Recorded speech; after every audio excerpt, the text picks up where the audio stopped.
And it is time to go live, ladies and gentlemen, and we are live. We are live. Welcome to Benchley night on a Sunday night when our ostensible president is attempting to foment uh, chaos in the United States. Uh, Deeply treasonous behavior on his part, but what can we do? You know what we can do? Next Saturday, the 14th, is going to be No King's Day. No King's Day, a day of celebrating democracy. And I hope that any of you who are here watching will be participating in No King's Day activities. I myself will be off drawing with painting with the Putney Painters over in Walpole, New Hampshire. But I plan to have various anti-Donald Trump signage about me. All right. Well, it is a Sunday night in June of 2025, and it is time to enjoy some Robert Benchley, to put cares of the world away. Let's put away the cares of the world, ladies and gentlemen. If you're here, let's see. I think I can see comments. Comments. No, I just shut those off. All right. I think I can see comments. Anyway, anybody who's watching, we're glad you're here. We're going to start with a short Robert Benchley. These are both short Robert Benchley pieces. Help. Simple name there. A couple of years ago, I had occasion to complain of a certain form of California bird life, which was sitting on a tree under my window and making the night hideous by never giving the same bird call twice. I counted 104 different calls before I went mad. All the calls, obviously, from the same bird. But that year, I was in a room on the third floor. This year, my room is right on the ground, flush with the bushes. And this year, that same bird is back with a whole new routine. Furthermore, he is out to get me. And when I say get me, I mean actual physical violence or mayhem. He must have read where I wrote about him that time, or else some busybody told him.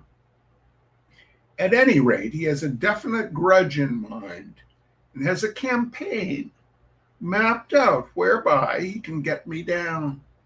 His plan is, evidently, to shatter my nerves during the night and then attack me in my weakened condition during the daytime. 2 years ago, he had a line of calls which, although diversified, still sounded like a bird.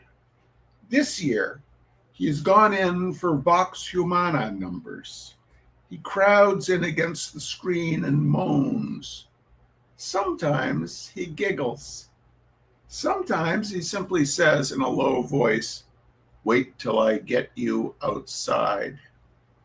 Yesterday, after a night of sitting by the window and shouting, "Go away," I went for a walk in the Petit Trianon in back of my house. There was my bird sitting on a branch, eyeing me. It is an evil black color with bushy eyebrows and a one-sided leer. I walked by without a word, and I tried to act as if I had noticed nothing during the night.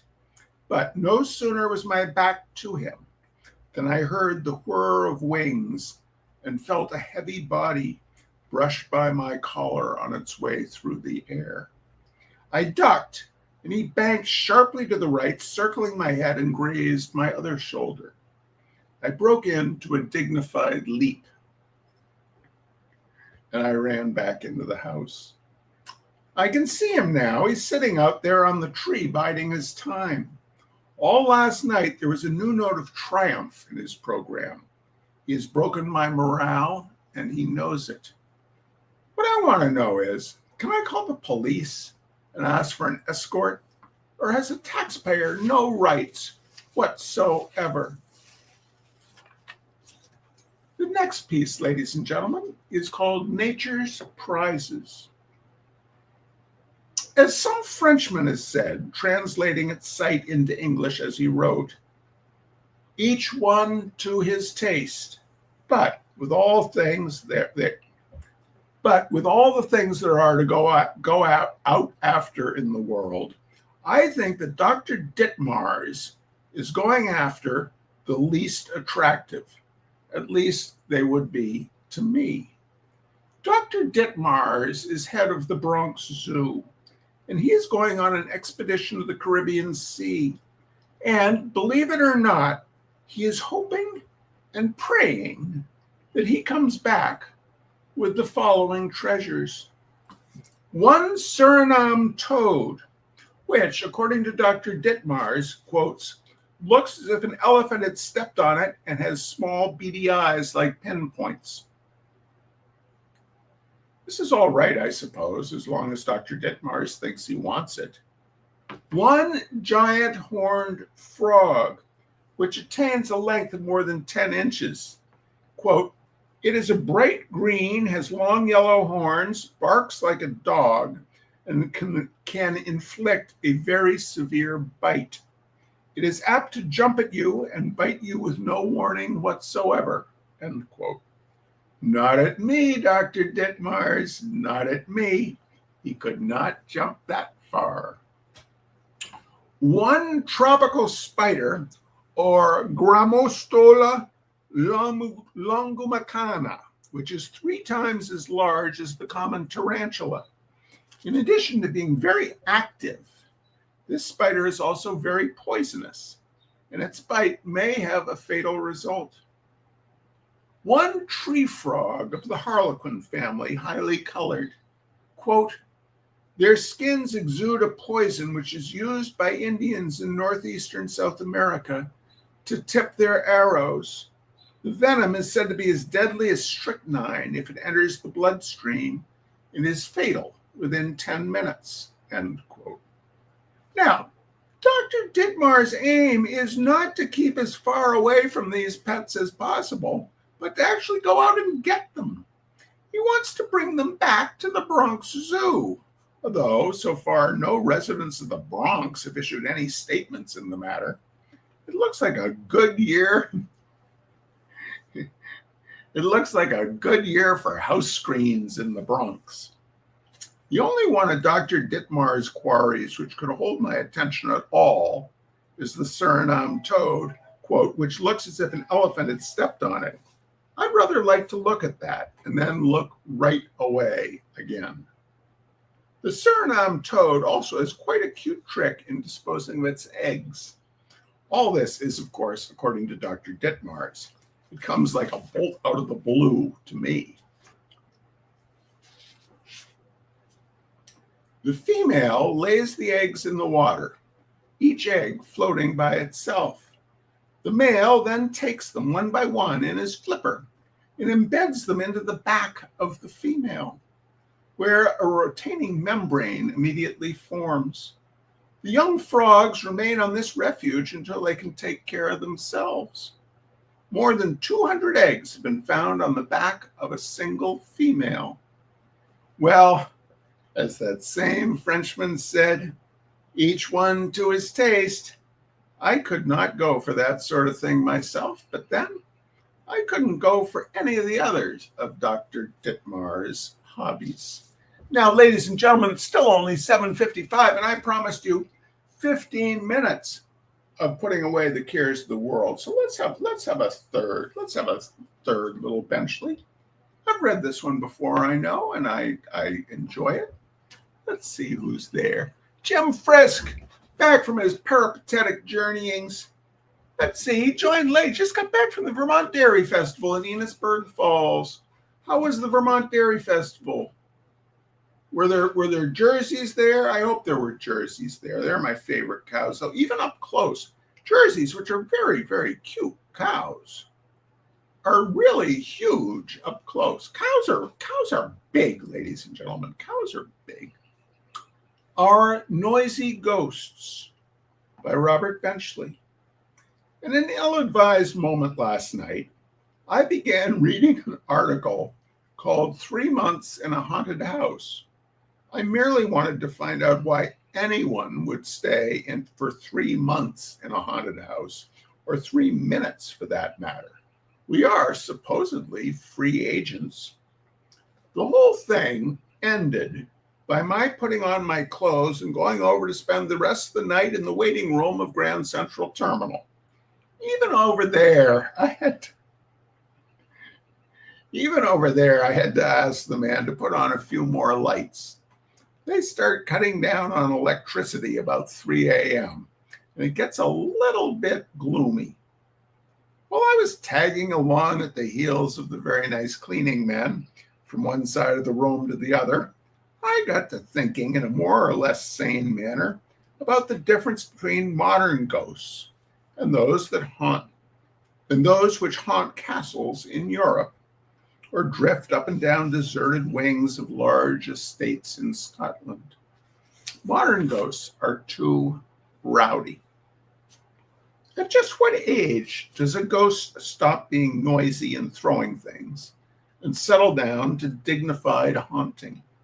It must have something to do with immaturity in the ghost world, for only the youngsters seem to take delight in crashing about as if they were drunk. You never hear any of the ghosts in the Tower of London behaving like hoodlums. Of course, it may be just a matter of breeding. All accounts of haunted houses today tell of sounds of furniture being thrown downstairs, dishes and spoons clattering together, and sometimes even actual physical violence. With all the ghosts entering the room and spinning the bed around or yanking off the covers, you would think that Jack Oakey was in the house. Ghosts who have died within the past 50 years all seem to have had grudges against people, or else a tendency to practical joking. They all seem to have been people who, when they were alive, went around pushing other people off of rafts into the water, or putting rubber frogs into beer glasses. You don't catch any of those nice people who haunt Glamis Castle putting on acts like that. They take a little stroll up and down a corridor or along a battlement. Sometimes they just appear at a window for a second, and then they disappear. Once in a great while, they clank a chain or two, but not in a spirit of mischief. You cannot help but clank a chain or two if it is attached to you. The chief characteristics of a ghost who has attained a certain amount of dignity is repression and beauty. All the lady ghosts are tall and sad, and all the men seem to have gone to some good school. Our modern ghosts wouldn't be tolerated in one of those old castles for a moment.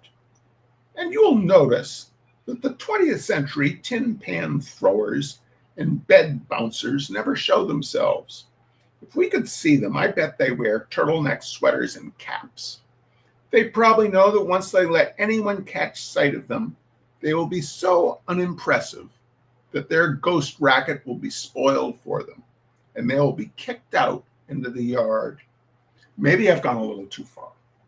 Mind you, I don't say that there can't be ladies and gentlemen among present-day ghosts. I am sure there are. I certainly meant no offense to modern ghosts as a class. They're the ones I'll have to deal with, and I hope they haven't got me wrong in this little article. All I mean to say is that times have changed. You know, animal spirits and boys will be boys.